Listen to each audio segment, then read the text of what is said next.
Is there anything you would have done differently? We reported a true story.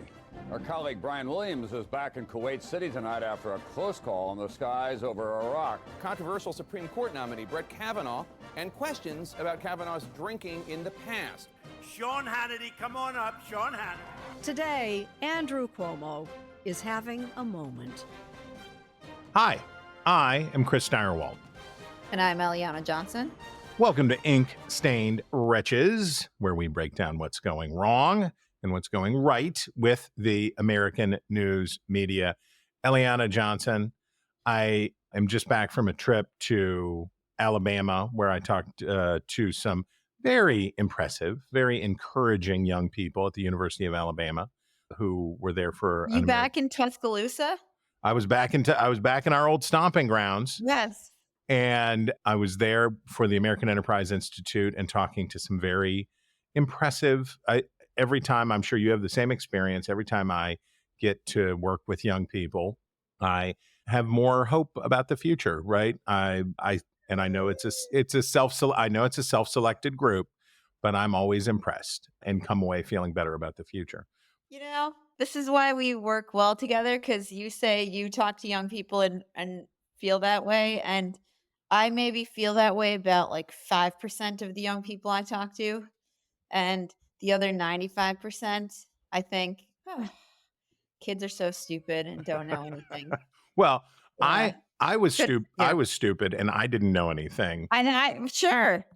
But the appetite for, and I noticed this when I was a fellow at Georgetown, and I noticed this, I spend time on college campuses. And again, this is a self-selecting group. These are elites and who are there for that reason. But I do think there is a genuine appetite for healing. I think there is a genuine appetite for comity in political discussion. I think the folks who were born this century are a lot of them are looking for normal. They were born and they've been raised in a very challenging period for the country and a very difficult period for our politics. And I think they're looking for something better. All right. Big news week. Big news week. On our front page,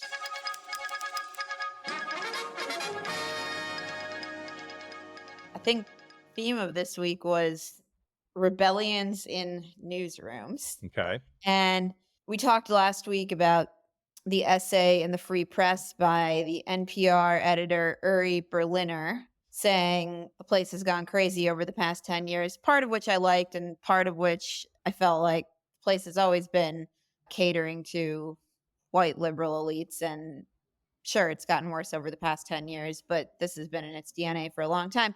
Anyhow, he has now resigned, and he took a shot at the new CEO, Katherine Maher, whom we'll get to her in a second.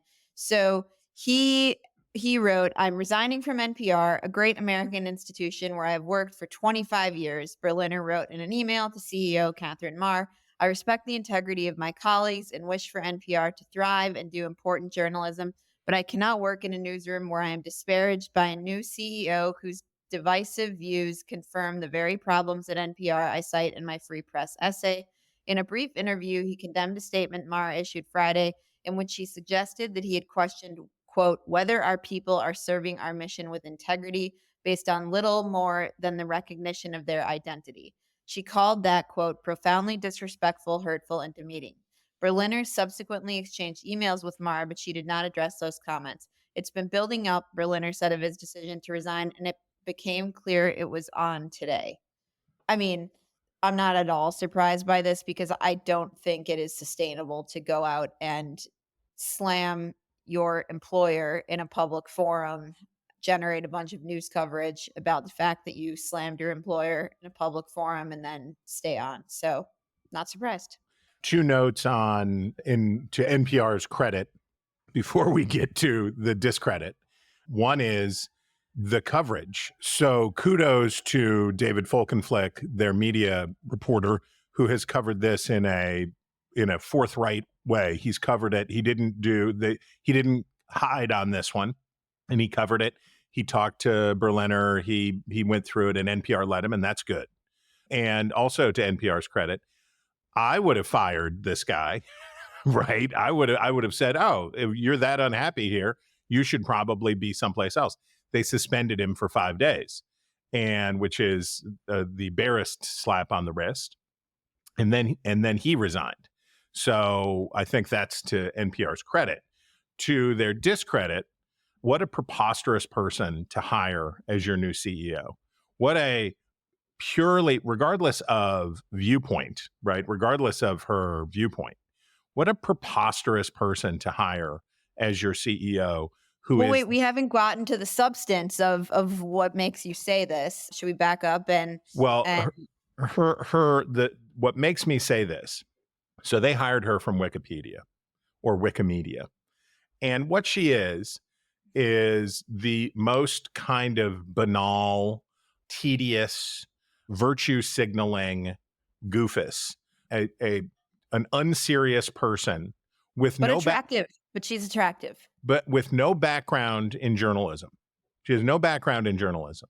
And you just look at this and you think, how did these folks conclude that this person, this walking TED Talk, was the right person to lead this troubled organization? Just preposterous. So Katherine Maher, the new CEO, who was days into her tenure when this controversy around Uri Berliner erupted, came in and people started pulling up her old tweets, which are like, textbook white liberal woke. Exactly. She is exactly what Uri Berliner was writing about, and they include comments like, in the midst of the riots in the summer of 2020, she said, "I mean, sure, looting is counterproductive, but it's hard to be mad about protests not prioritizing the private property of a system of oppression founded on treating people's ancestors as private property," she wrote in 2020. Maher, Yes. 40 years old, also told her 26,500 followers that same year that, quote, "white silence is complicity." And there's a bunch of others like that. She's obviously not a fan of Donald Trump and she's been stridently political on this account. So it's a bad look for NPR. But what struck me even more than that was she sent a long, long, long note to the newsroom staff, both introducing herself and addressing this Berliner episode. And even among the staff at NPR, which I think probably shares her views on these things, this note was so poorly written. I thought this thing must have landed like such a thud in that newsroom, because she comes in from Wikimedia and the whole note is lecturing to the NPR employees, many of whom have been there like Berliner for 25, 30 years, about what NPR is and who they are. And it exhibits incompetence, both in writing and self-awareness and lots of things. We're going to link it, but my favorite parts of it were the following. Addressing the Berliner scandal, she says, and she has this way of writing that's so indirect, you're not quite sure what she's talking about. She says, quote, "Asking a question about whether we're living up to our mission should always be fair game. After all, journalism is nothing if not hard questions.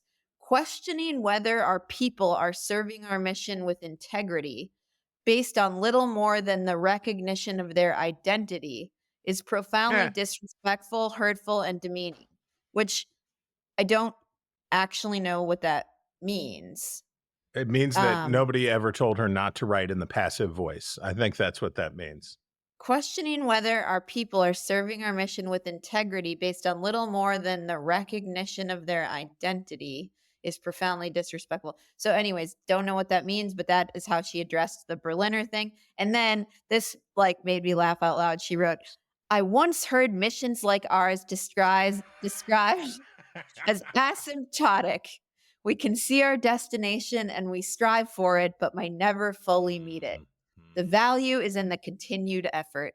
The challenge stretches on toward infinity and we follow ever closer. Some people might find that exhausting. I suspect they don't work here. I suspect that you do, because you find the challenge a means because you find that challenge a means to constantly renew your work and to reinfuse our mission with meaning as our audience and world continues to change. I mean, this lady a month ago was not working at NPR. Amazing. Asymptotic. Just the condescension, the dripping condescension, the passive voice writing, the just a goofus is all that I can conclude is that this person is a goofus. Chris, we pulled a bunch of analysis pieces about the Uri Berliner scandal, and we will link them in our newsletter. The one that I liked most, I think, was from Jack Schaefer at Politico, who was able to capture and put into words what I had felt and not really been able to. And his piece was called "The Real Reason NPR Squashed Uri Berliner." And his basic point was that, he didn't come with 50 people raising a ruckus. He was a lone wolf, and he compared it to the hubbub at NBC News and MSNBC over the hiring of Ronna McDaniel, where the whole network was up in arms. And that wasn't the case at NPR. It wasn't the whole network saying, we're too liberal, this is crazy, we got to change course. And then Schaefer concludes, even a casual NPR listener knows that what Berliner says about NPR has been true for at least 40 years, and surely for the 25 years he has worked there. NPR knows its listeners' preconceptions well and has indulged them for a long time. What took Berliner so long to discover the self-evident? Word. That is really how I felt. Yep. The piece of analysis that I included was from our friend Jeff Maurer, who writes the I Might Be Wrong Substack, and he did a parody piece of a letter from Maher, and it's very funny. Now, it's very dirty, I should say. We should disclaim it's an extraordinarily profane piece, which is part of why it's funny. But he writes in her voice, but as is often the case when no, I'm sorry, that's Jack Schaefer. The main source of criticism is that I'm such an intense distillation of upper middle class white women pathologies that it seems like I'm doing a bit. I mean, really, if you asked AI to generate tweets from the most insufferable Elizabeth Warren stan in the world, and it produced posts about getting chills when black girls rock STEM and a dream about a rustic road trip with Kamala Harris, might your next prompt be try again and be less cartoony this time? I mean, it's all there. RGB worship, check. Endless takes of what a kick-ass girl boss I am, check. Calling white men the problem, check. There is no progressive platitude that I haven't tried to pass off as an original thought on my hellscape of a Twitter feed. And that's how I got the NPR gig, you idiots. You don't become CEO of Bagel Brothers by railing against gluten, and you don't get put in charge of NPR by contradicting its well-established viewpoint. And it's true, right? It's not that NPR is liberal. It's not that it's progressive. It's not even that it's woke. That's not even really the problem. The problem is that it's soul-crushingly conventional. It has a worldview, and it is as ironly adhered to it as Fox News primetime, right? It is as iron in its lack of viewpoint diversity as any outlet in the world. And that's tedious, and it's boring, and it gets in the way of doing the news. The previous in Berliner's piece, he talked about the previous CEO talking about the North Star of the organization was diversity and inclusion. And that's indicative of the kind of thinking here, the kind of hermetically sealed worldview and viewpoint that absolutely gets in the way of doing real journalism. What do we have? So this okay. Oh, yes. This is interesting. So on the left, there was a piece, another analysis piece, and this is from a writer at Slate.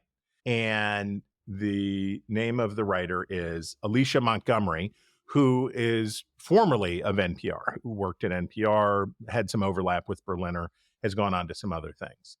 And the piece superficially is a defense of NPR, or that the actual criticism of NPR is that it's not woke enough. And so first I rolled my eyes at this piece, and there's plenty to roll one's eyes at, which is basically NPR. And the criticism, the pull quote essentially was that she was criticizing NPR for doing both sidesism on Hillary Clinton. And there's a lot of flummery like that in this piece, right? Where basically Montgomery is calling for NPR to be Slate, right? To go whole hog and go after Trump more, to do the up, which is tedious. But she raises an interesting point, which is sort of the same thing Maher is getting at, and sort of what strikes me about all of this, which is if you want to be progressive, you want to be left, go for it, right? You're bleeding audience anyway. You've already turned off I love there was a piece in one of the NPR stories about this, or a story about this. I don't know who wrote it. I can't remember. But it was that somebody inside NPR said, if we keep this up because of Berliner's piece, conservatives may turn away from us and Republican members of Congress may refuse to go on our air because of Berliner's criticism. And it's like, no, I think that happened before. I think that happened before. So I found the Slate piece to be interesting in this way, which is instead of living in this hermetically sealed world of Katherine Maher, of this very correct, tedious, elite college kind of progressivism, let it rip. Bring the weirdos in. Get Slatey. Get nuts, because that would be better than this dumbed down, pallid version. The other Newsroom Rebellion story that we have to talk about is that the New York Times and the Wall Street Journal had an interesting story on it. It's different than this because, well, Uri Berliner's was an anti-woke rebellion. This is a woke rebellion inside the New York Times. And this is clearly their attempt to recapture control. They are asserting control over their newsroom, or trying to. So the Wall Street Journal reports on this, and it relates to leaks around a planned podcast episode on a story the Times did inside the newsroom. It was a controversial story about Hamas's rapes of Israeli women. And supposedly there was going to be a daily episode on this, and there were a bunch of leaks around it because the crazy woke people in their newsroom say this is bad reporting, there weren't really rapes, and all, et cetera, et cetera, et cetera. So for the past several months, the Times has been investigating who the source of these leaks were, which is an interesting thing for a newsroom to do because, of course, they rely on leaks to make news. So the Wall Street Journal writes this piece. The headline is New York Times bosses seek to quash rebellion in newsroom. And what I found interesting was that the executive editor of the New York Times sat down for an interview with the Journal. And he said of the leakers in the Times newsroom, the idea that someone dips into that process, and he's talking about the process of their putting out a news story, the idea that someone dips into that process in the middle and finds something that they considered might be interesting or damaging to the story underway, and then provides that to people outside, felt to me and my colleagues like a breakdown in the sort of trust and collaboration that's necessary in the editorial process. Executive editor Joe Kahn said it in an interview. I haven't seen that happen before. Kahn noted that the organization has added a lot of digital savvy workers who are skilled in areas like data analytics, design, and product engineering, but who weren't trained in independent journalism. He also suggested that colleges aren't preparing new hires to be tolerant of dissenting views. Young adults who are coming up through the education system are less accustomed to this sort of open debate, this sort of robust exchange of views around issues they feel strongly about than may have been the case in the past, he said, adding that the onus is on the Times to instill values like independence in its employees. Last fall, Times staffers covering the war got into a heated dispute in a WhatsApp group chat over the publication's reporting on Al-Shifa Hospital in Gaza, which Israel alleged was a command and control center for Hamas. As Israel advanced on the hospital, doctors there were disputing Israel's claims that it was coordinating the evacuation of premature babies. When a Times reporter in the chat questioned whether information coming from the doctors could be trusted, another shot back, "Are you conflating every doctor of Shifa with Hamas?" The first reporter called the response an old trick meant to attribute to a skeptic, quote, some shade of racism or chauvinism to, quote, put him on the defensive. So that's an example of the sort of exchanges taking place in the Times' Slack. But what was most striking to me was that Joe Kahn, who is running the Times, is clearly, his position is clearly the people we are getting out of the elite schools we hire from are not equipped to behave properly in a newsroom, and we're going to try to teach them how to do that. So we will see how long that lasts. But what did you think, Chris? I think the backlash is on. We talked last week about the president, I think it was at a Pomona College, suspending the kids who were trespassing in the executive building, the administration building. Outside her office, yeah. Google canned a bunch of people who were staging a sit-in protest at Google saying, this is your job. You work here. If you don't want to work here, you should quit working here, right? Like same, by the way, for Uri Berliner, which is, okay, this is what we do. If you don't want to do that, you should go someplace else. What I saw, I think it was Barnard College, suspended a bunch of kids who were doing a protest. So I think Columbia arrested 100. They called in the NYPD yesterday to clear tents off their central campus green, and they had 100 plus students arrested. So yeah, we can talk about the Columbia hearing and that separately, but yeah. I think the backlash is on. And I think much like what we experienced with Me Too, this is the pendular nature of social change and social movement. Something goes too far, then it gets pulled back, bump, bump, bump, bump, bump, and it goes like that. I think I saw a group of climate activists. I shouldn't laugh because maybe somebody was injured, but a group of Lisa Murkowski was getting an award.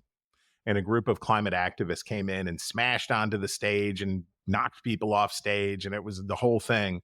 And this is in the same category of people defacing art and all of this business. And the truth is, of course, that every generation thinks that this is the moment. This is the time. It's never been like this. This time is different. Well, it ain't. It ain't different, and we all have to wake up tomorrow and continue to try to have a civilization and keep society on the rails and do stuff. So I think I was very encouraged by the fact that the editor at the Times, he said, leaned in, did the interview with the Journal. Kudos to the Journal for doing it in a even-handed kind of way. They weren't dunking on the New York Times. And I think all of this points to the same thing that I opened with, which is the appetite is there. There is a growing appetite for normalcy and a growing appetite for people being able to have a more decent conversation. Chris, let's talk a little bit about 2024. Oh, yeah. The Trump trial in the Stormy Daniels case started on Monday, and USA Today writes, the media is playing right into Trump's hands with jury selection as jurors become targets. And I also saw a bunch of coverage yesterday of how much information about the jurors, much of which is public. Of course, their names aren't public, but some tidbits about their jobs, their race, their age is public, such that you could try to put it together and identify them, given that we know that they are Manhattan residents. So USA Today writes, media is playing right into Trump's hands with jury selection as jurors become targets. And they write, this level of reporting on what we journalists like to call civilians is outrageous given the circumstances surrounding this trial. There's no inherent news value in knowing the hobbies or marital status of someone who might serve on the jury. Media outlets can't become Trump's unwitting accomplices. This feels like a trial for a mob boss, not a politician. And that's the last thing the trial needs is thirsty for clicks media outlets tripping over each other to see who can be first to report on a potential juror's favorite diner. The people called for jury duty in this case are under enormous pressure given the nature of the defendant. They should be treated with respect and given the anonymity they need to honestly and effectively do their jobs. So this is an opinion piece from columnist Rex Hupke. And I'm very interested to know what you think, because this is not straightforward stuff, right? I covered the courts for a long time. I covered a lot of high profile trials. And so first, it's a matter of great public interest to know who is on a high profile case, right? We just observed the death of O.J. Simpson. The O.J. Simpson trial, the jurors became obsessive targets of media coverage, right? Because if you're trying to figure out how the trial is going to go, you want to know who's on the jury. That's on one side. On the other side is, Hupke is right. These are civilians. These are normal people, right? Who are doing their civic duty. They were called for jury duty. They didn't choose to do this. They're not public figures. And in this case, like other high profile cases, there is a risk for these people, right? Some unhinged person could harm them. They could face retribution from one side or the other, depending on how the jury decides. So this is not a straightforward. This is not this is not simple, at least, I would say. Do you agree? I totally agree with that. What I don't agree with about this piece is that it's playing into Trump's hands somehow to scrutinize who these people are. I don't think it's playing into the hands of one side or the other. I think the question you ask is right, is like, do these people deserve this level of scrutiny given that they had no say in being called to the jury? I'm not sure it benefits one side or the other to give them scrutiny. The thing that I think makes it hard is that the attorneys, Trump's attorney and Manhattan DA Alvin Bragg and his team, they are in court arguing over who should be in the jury pool, which in my view kind of forces it into the realm of like reportorial interest. They excused a juror who basically seems like they were outed by Jesse Waters on Fox News, or that's the claim. I don't know if there was other reporting that led to this person being found out. And this juror, a nurse, that there were enough of the details that you're talking about that came out in the voir dire process that the people figured out who it was. And finding the line, right, between talking about what we might know about how this trial is going to go based on who's there and subjecting individuals to actual. And for me, I would not have had a problem, by the way, if the judge had done the voir dire in camera, had done it without the media present. And I know that there are people who say that there should be even cameras in the courtroom, but I would have had as a journalist, I would have had no problem if this judge would have said, because of the high profile nature of the case, because it's so sensational, we're going to do this privately so that the press can't report on this stuff. And I think that might have been better. But what I was intrigued by was the media habits. I was endlessly fascinated by the media habits, reading through these transcripts about and these are very average Manhattanites. These are folks who are registered voters in Manhattan, and getting to see what they read, the news that they get. The number of people who asked where they get their news and they said Google was what bummed me out. But it was, for me, as a media critic and a person who writes about the media and journalism, was a fascinating snapshot into how does the American voting public get its news, and I found it fascinating. Yeah, not a lot of dispatch readers in that jury pool. Not a lot of people. There were Times readers, and there were people who had interesting, healthy, balanced mixes. But it's a good reminder for us in the media that most folks try to avoid politics news. As a person who's devoted his vocational life to covering politics, a lot of people are out there ducking.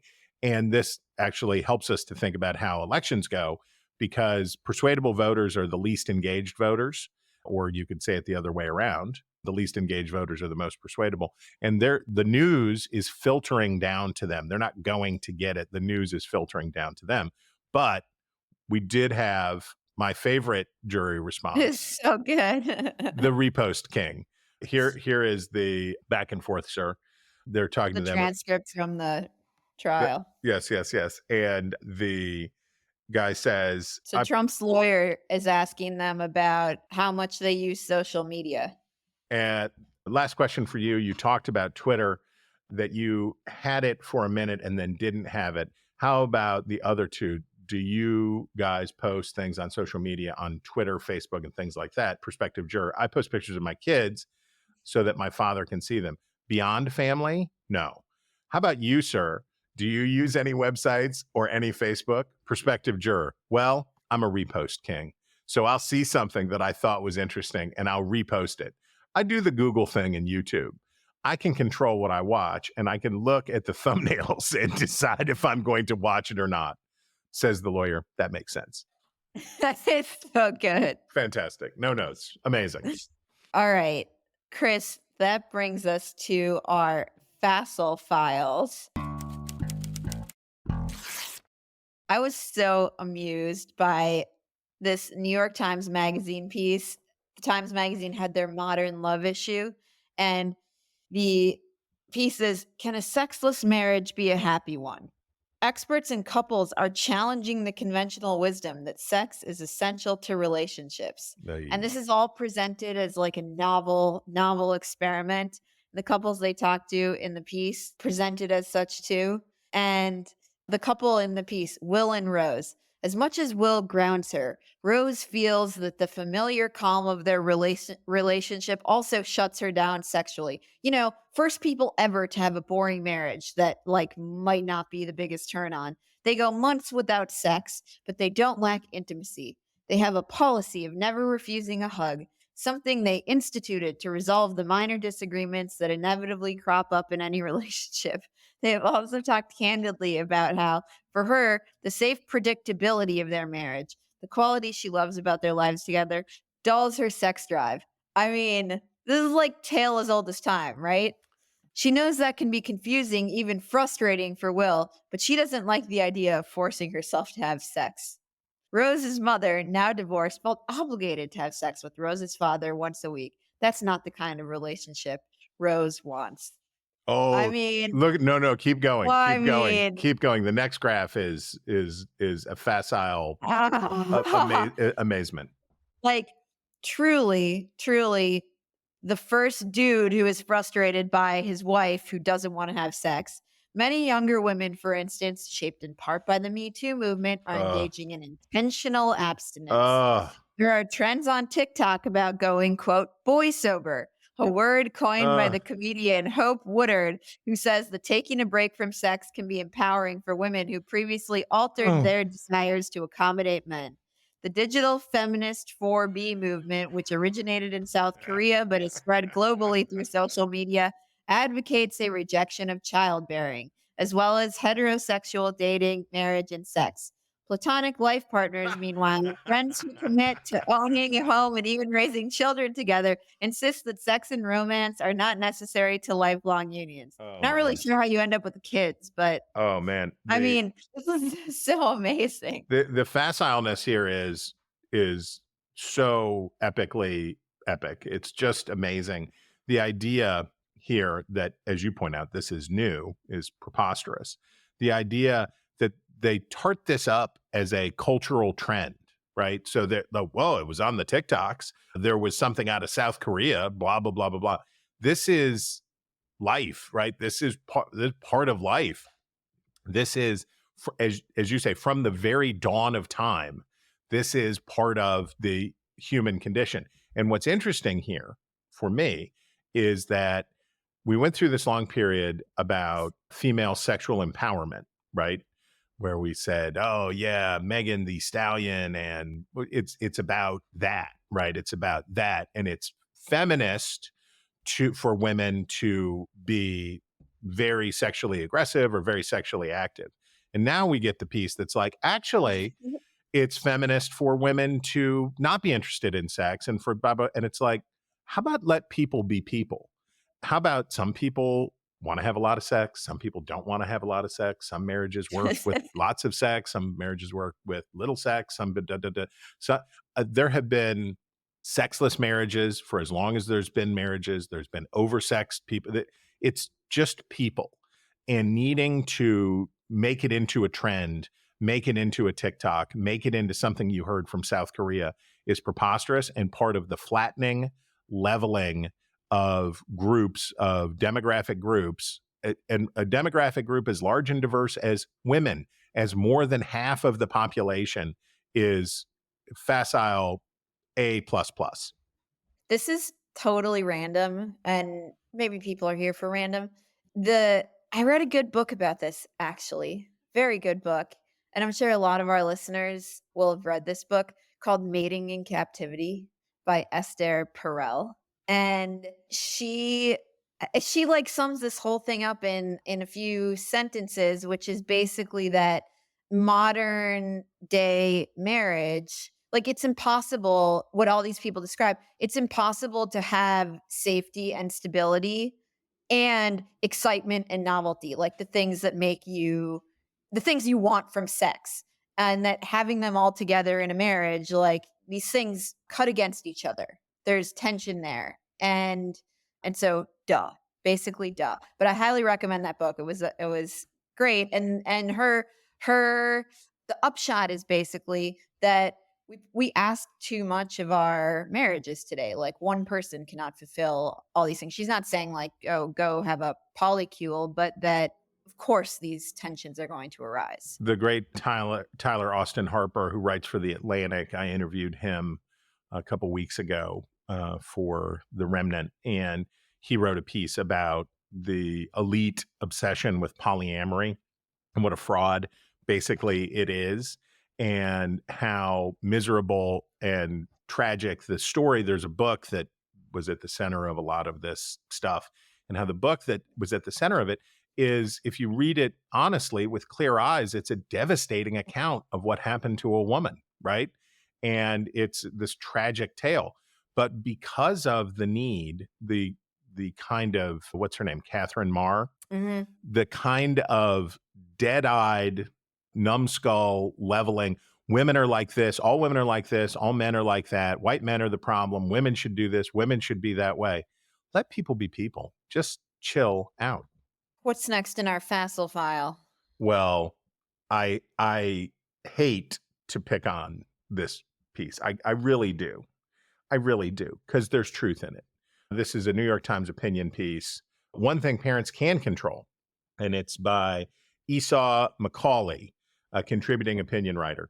And the premise of Mr. McCauley's piece is that life is hard and kids can get crushed, right? They can be crushed because you can't, and you shouldn't, try to protect them from the vicissitudes of life. Life is hard. Bad stuff happens. Sometimes it rains. Sometimes you don't make the team. Those things are good. And letting kids experience hard things prevents the stuff that the editor of the New York Times was talking about, right? The coddling and the safetyism that parents have applied to their children, the therapeutic nature of childhood, the safetyism, all of that leads to people who are not able to deal with diverse viewpoints, who are not able to do that stuff. All true. He says, but one thing you can control, that you should control, is to put joy in your children's lives. That's a really good idea, that you should find these places that it's okay to let your kids be really happy.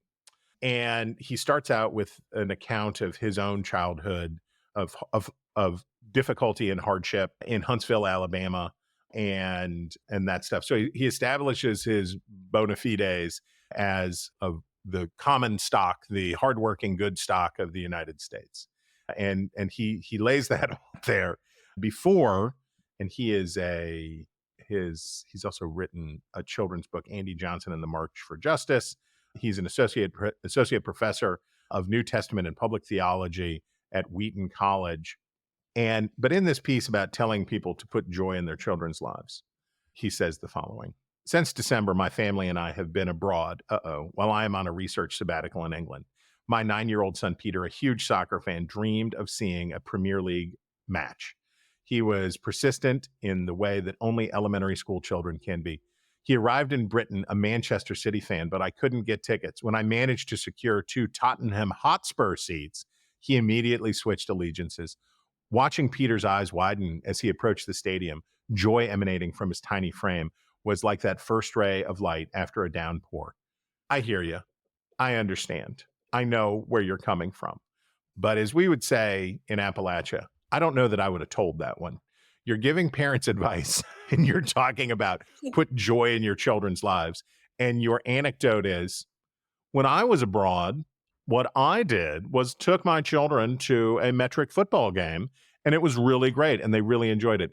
The elite tone deafness is so elitely tone deaf that it ruined the piece for me, and I hate to pick on it, but this is one of those where you should have found another example. There were other times that you brought joy to your children's lives that you don't need to talk about being on sabbatical, being on sabbatical from your easy job, living in Europe, and popping over to go to a soccer game. Chris, that brings us to our sports section. And I actually made the contribution to our sports section this week. I'm shocked, surprised, pleased. The Wall Street Journal had a great profile by Jason Gay of Dawn Staley, the coach of the undefeated South Carolina women's basketball team. And I loved this because when I grew up, Staley was a great women's basketball player on the Olympic team. And now she's a coach. And it was sort of cool for me to see these women who were players when I was in 5th and 6th grade now coaching these women who are really taking off, like Caitlin Clark, etc. And this was a great little profile. Jason Gay writes, she's the opposite. She's the un-Kim Mulkey, is how I read this. One of Staley's charming signatures is her composure during in-game interviews on display Sunday. There she was, championship on the line, chatting placidly with Holly Rowe about her team's chances like it was mid-June at the supermarket checkout. It makes her good in a storm.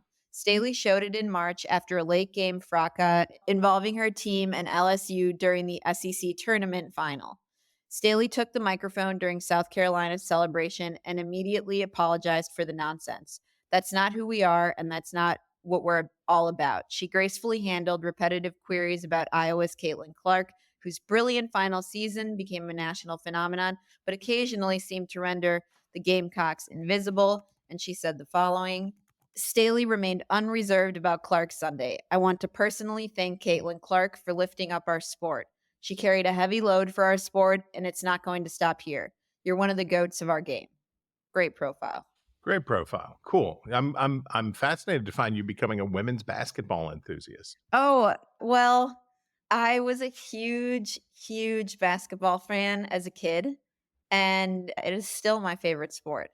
One of my hilarious childhood memories is I was a huge Charles Barkley fan when he was playing. Oh yeah, for the that's Suns. right.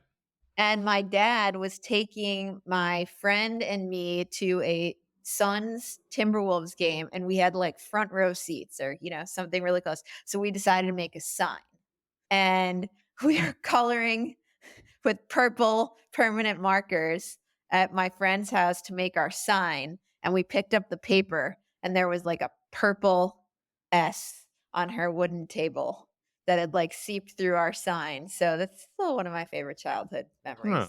Oh, I love that. I love to hear that. Yeah. Okay. Chris brings us to our style section.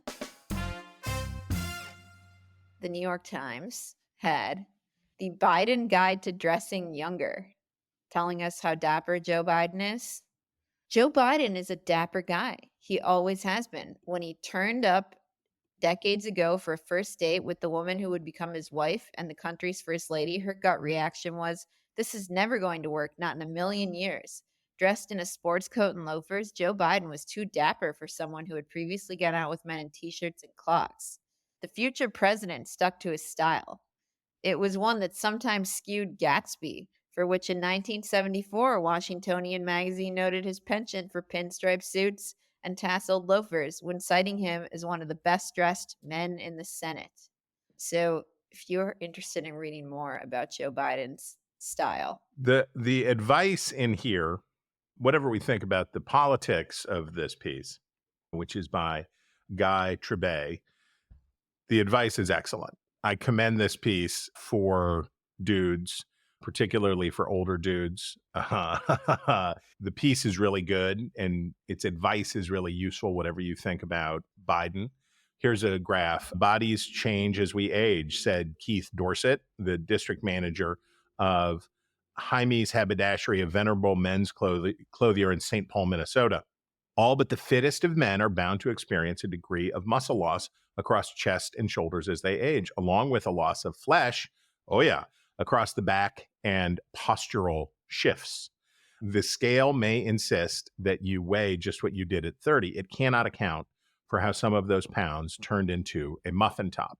And this is one of the things that I say about old dudes, myself included, which is you look like a pig on stilts. You, especially for me as one of the whitest people to ever exist, you have no, posterior shift. You have no tuchus, and you look like you are balanced on top of two tent poles as you go around. And you have to think about that as you dress. And this is why, if I may say, the skinny pants, the tight-fitting pants, which look bad no matter what, are particularly hideous on older men who have the stick legs and the no booty. And this piece provides great advice for what you should be looking for. You don't want baggy clothes. Baggy clothes do not make you look better. You want fitted clothing, because when you wear, especially when you're older, when you wear baggy clothes, you look out of date, unkempt, whatever. And I don't 100% align with Joe Biden's approach to men's clothing, but he's not bad, right? It ain't bad. How do you square that? You just said you do want baggy clothes, but the skinny pants are bad. So you want your pants to be tailored in such a way that there is the lines are clean. You do not want that hard taper. And on the top, the baggy problem is the top. You don't want baggy pants, obviously, but you don't want skin tight trousers. One of the complaints that I have about the way men of all ages dress today is they wear these super tight pants. And then when you put a blazer on top of it, you look like Babe Ruth. It's not a good look. There should be it's going to taper. Your ankles are smaller than your waist. There is going to be a taper, but you don't want it to be abrupt. You don't want to look like a cake pop. Okay. Still not sure I understand, but I'm glad I don't need to. Axios reports that Grindr is planning to offer a pocket gayborhood. What? And first of all, admittedly, I did not click. This is from click. This is from Colin, and I did not click either, but the part that tickled me was exclusive : So Axios has an exclusive, and that is that Grindr, which is a hookup site for gay men, plans to offer a pocket gayborhood. And of course, the Axios, their prompts, why it matters, be smart, are even more hilarious in this setting. Why it matters: Grindr has been under pressure from both users and investors, changing little in recent years as competitors flooded the market, putting its central role in the queer community at risk. The intrigue: for years, users had been hacking the app by inventing new uses for it, from sourcing travel tips to monkeypox vaccines, even though the app infrastructure itself barely changed. So congratulations. Grindr is going to be a more robust community, and they'll probably ruin their business model by going away from the core business. But it's an exclusive. And finally, Chris, we have ABC News reporting that Red Lobster is eyeing bankruptcy after reporting $11 million in losses from endless shrimp. And this sucks. I love Red Lobster. I want to know who did it. So I love this. Red Lobster is in hot financial waters, attempting to stay afloat by eyeing Chapter 11 bankruptcy to restructure its debts after an endless shrimp promotion sank the seafood restaurant chain's bottom line. Bloomberg reported this week. According to Bloomberg, the restaurant is considering filing for Chapter 11 on the advice of its lawyers, which would allow the chain to stay open while dealing with its debt and help reevaluate long-term contracts and leases. The outlet reported blah, blah, blah, blah, blah. So good job, America. Good job, America. Red Lobster said, what are we going to do to spur business? Endless shrimp, all the shrimp that you can eat. That's what we're going to do. How much could people eat? And America, you rose to the challenge. You are bankrupting Red Lobster by your capacity to eat shrimp. And I say to you, bravo. Chris, that brings us to our obsessions of the week, where we break down the stories we can't get out of our heads. And mine was a Washington Post story published on Tuesday. The headline is, "They criticized Israel. This Twitter account upended their lives." And the headline is false. And the piece is very long, and I encourage people to go take a look at it and read it and see for themselves what they think. But the piece is about a Twitter account called Stop Anti-Semitism that shines a light on individual people who have torn down hostage posters or made anti-Semitic statements. Notably, what they have not done is criticized Israel. And the woman who is featured in a sympathetic portrait at the top of the Post piece was videotaped tearing down a poster of Israeli hostages and saying, "Radical solidarity for Palestine means not apologizing for Hamas." And so the headline of this piece is totally inaccurate. And there were a bunch of other things in it that were not at all accurate. I wanted to pull up, and each one of these little examples, the inaccuracies in the piece are not limited to this. The things I'm highlighting are symptomatic and illustrative of the sloppiness of this entire piece. So they wrote, "Stop Anti-Semitism has flagged people for a variety of statements the organization considers anti-Semitic." Just a matter of their opinion, including a college instructor, and by the way, can you imagine the Post writing, "So-and-so organization has flagged people for statements that so-and-so considers racist," including a college instructor who called Israelis, quote, "pigs," and a high school basketball coach who wore a shirt with a watermelon, a symbol of solidarity with the Palestinian cause, to a game. Well, if you do some Googling, the basketball coach who wore a shirt with a watermelon, it's not an accurate description of what happened. And this is just one example. This was widely covered at the time. And Stop Anti-Semitism's tweet has the picture, which I'm going to put here so we can link it. What it is a map of Israel, and the watermelon, it sort of looks like a watermelon, but it is a map of Greater Palestine that has taken over all of Israel. And the basketball coach wore this to a game that the school played against Golda Oak Academy, a Jewish school. So I would say their description of the basketball coach wearing a shirt with a watermelon on it was probably not an accurate description of what happened. He really wore a shirt calling for the elimination of Israel. And what else was in this piece that was incredible? It goes on and okay. This is another one of the sympathetic victims profiled. Celine Khalif, a 25-year-old therapist, says Stop Anti-Semitism shut down her career just as it was getting started. A video posted by Stop Anti-Semitism shows the Palestinian American tearing down a poster of Israeli hostages. She said Israel kidnapped its own citizens, a false conspiracy theory.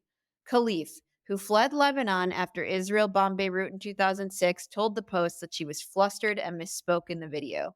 She said she removed the poster because it contained the phrase Hamas terrorists, propaganda she argues meant to minimize the Palestinian struggle. I mean, No, Noah Rothman, not surprisingly, or I'm sorry, Seth Mandel. I apologize, Seth. In Commentary Magazine, I'm sorry, I was thinking Commentary.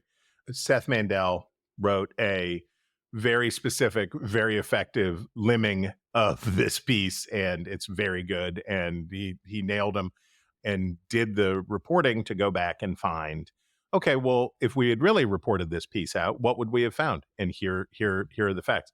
As the kids would say, he has the receipts. Chris, what is your obsession?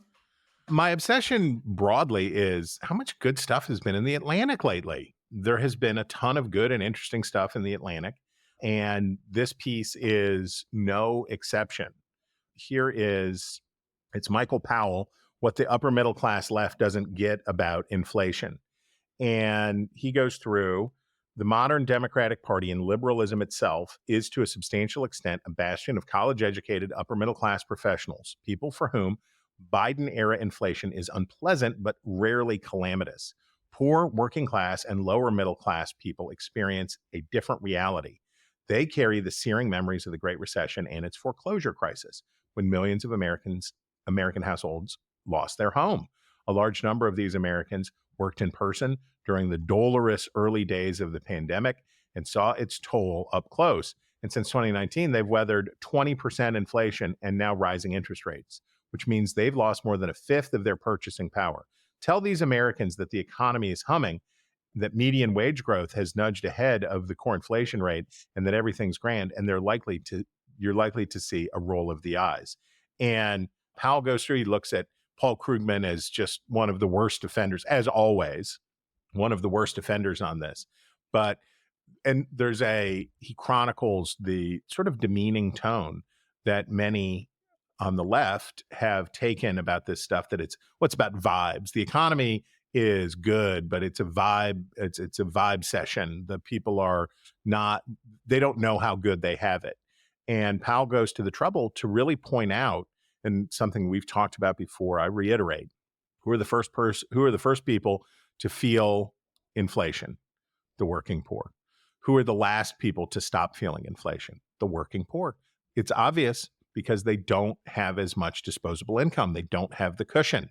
And this was a very good piece. And I just kudos to the Atlantic that this has been seemingly a very good season for them. I'm sure I'll have to eat these words next week when the Atlantic publishes something truly heinous, but I'm very impressed with how interesting, diverse, iconoclastic, curious the Atlantic has been of late. So well done. Chris, that brings us to my favorite portion of the week, which is reader mail. We have a note from Rebecca Brenya in Annapolis, Maryland, and she writes, El Wretches, I could not believe my eyes when I saw this Reuters headline and article. The very same people who mocked an Alabama Supreme Court judge for calling destroyed embryos people are not just acknowledging the personhood of Gazan embryos, but also mourning their loss. And let's see, what is the headline here? Yes, the headline is Gaza's IVF embryos destroyed by Israeli strike. Oh, and boy. The lead is, when an Israeli shell struck Gaza's largest fertility clinic in December, the explosion blasted the lids off 5 liquid nitrogen tanks stored in a corner of the embryology unit. And it goes on to detail what happened here. And she says, as it should be, this is a super sad story, and I'm sorry for the Gazan families who lost their embryos, but the ideological inconsistency boggles the mind. What is going on at Reuters, such that 3 writers and at least 1 editor could miss the parallel? It's only been a couple months since the Alabama embryo personhood kerfuffle. Ms. Brenya, the phrase Alabama embryo personhood kerfuffle goes on my all-star list. That's excellent. Okay. Next up, we have a note from John Tucker in Overland Park, Kansas, and he writes, thought you might enjoy this one. Maybe I missed it, but how many botched executions are there? I know it's a late arriver. Really enjoy the show. Black prisoners face higher rate of botched execution, study finds. This is in the New York Times. This is amazing. Oh This is boy, amazing. boy, oh boy. That is really great. We know all of we could explore all the data about why that might be the case, and there are too many botched executions. There are an appalling number of botched executions over time, and that's all true. But New York Times just nailed it. The joke headline: "World ends, women come a minority's hardest hit." New York Times nailed it. Chris, that brings us to our favorite items of the week, where I am forced to say something nice, but please lead me by example. Oh, yes. Well, something nice is I hate to be so self-serving, but the Saturday Night Live last week, and by the way, I should say, you will be on The Hill Sunday with me, Chris Steinerwald, at 10 o'clock Eastern on Sunday on News Nation. And we look forward to that. I know the audience will be pleased about that. But it was a nice moment for me when Saturday Night Live wanted to do a funny sketch about how at a town hall television show that guys who look exactly like Beavis and Butthead are in the audience, but they did not know that they look like Beavis and Butthead. And they use News Nation as the network. And I don't know why that happened. I hope it was because News Nation is developing a reputation for kind of neutrality, that it's not Republican, it's not Democratic. You didn't want to put politically charged content around this goofy gag, and that News Nation met that. And if that's why it happened, then I am very grateful. And I thought it was super cool. Chris, my favorite item was a Wall Street Journal piece.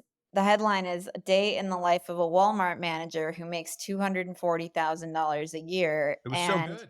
It's just such a great piece. First of all, it was about the pay scale for managers of these huge Walmart stores who apparently can make up to or more than $400,000 a year. And this was fascinating. And it's a profile of this woman who manages a Walmart on the outskirts of Waco, and the care and precision that goes into this. Walking every aisle is a new practice for store bosses in her area, implemented by their regional manager. It helps managers, quote, "see what your customers see," says Hart, "and pay attention to details." It also keeps her employees on their toes. "Love Story" by Taylor Swift plays on the store's radio. Hart gets to the front of the store, a product display area in between banks of registers known as the Horseshoe. "So what are you thinking here?" she asks Wright. So she's talking to one of her coworkers. "Easter or summer toys?" Wright suggests summer toys and t-shirts. "I think we should go after the eclipse," says Hart, filling the section with eclipse-themed gear as well as outdoor chairs and coolers. They also have a big debate about whether to put allergy medications or spring toys at a particular area of the store, which is going to sell more. One is more fun and visually appealing, and the other they think will actually sell more. And that was interesting. And it also notes that this woman who's managing the store walks around the store so much, and the store is big, that she's getting more than 20,000 steps a day. Belmead is a working class community on the outskirts of Waco. The median household income for the county is about $64,000, according to government data. Sometimes Hart and her team make bad bets on products. Recently, they ordered too many bags of deer corn used by both hunters and deer lovers to attract animal. "It didn't really work," says Hart. "Now I've got a truck of it." In the tour area, they double check that they have ordered enough water balloons. Last year, they sold out by June, missing sales. They pass a container of $1.33 toy dinosaurs, another item they ordered to appeal to their local customer. Anyhow, I recommend reading the whole thing. I thought it was super interesting and cool, and that this woman who started there after becoming a teen mom is now making a ton of money in this relatively low income area. It was a great piece. I really enjoyed it. Well done. Well, that is all the time we have for the news about the news. If you have a story you want us to talk about, email us at wretches@nebulouspodcasts.com. That's wretches@nebulouspodcasts.com. And sign up for our newsletter at nebulouspodcasts.com. This has been Ink Stained Wretches from Nebulous Media, produced by Colin Chicola. Find us on iTunes or wherever you get your podcasts. Just search for Wretches.